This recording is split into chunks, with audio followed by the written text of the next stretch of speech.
សម្ដេចធិបតីហ៊ុនម៉ាណែតមានប្រសាសន៍ថាកម្ពុជាមានសុខដុមរមនាសាសនានិងជាតិសាសន៍ដោយមិនប្រកាន់និន្នាការជ្រុលនិយមនោះទេសម្ដេចធិបតីហ៊ុនម៉ាណែតនាយករដ្ឋមន្ត្រីនៃព្រះរាជាណាចក្រកម្ពុជាបានគូបញ្ជាក់ថា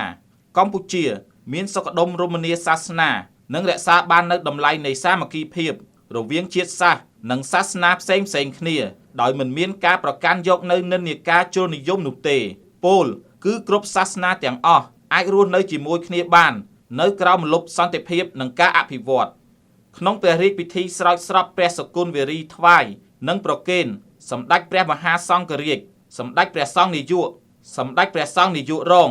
និងសម្ដេចព្រះសង្ឃគណៈមហានិកាយនៃព្រះរាជាណាចក្រកម្ពុជានាព្រឹកថ្ងៃទី14ខែមីនាឆ្នាំ2025សម្ដេចធិបតីហ៊ុនម៉ាណែតបានថ្លែងថានៅព្រះរាជាណាចក្រកម្ពុជាព្រះពុទ្ធសាសនាជាសាសនារបស់រដ្ឋហើយសេរីភាពខាងជំនឿ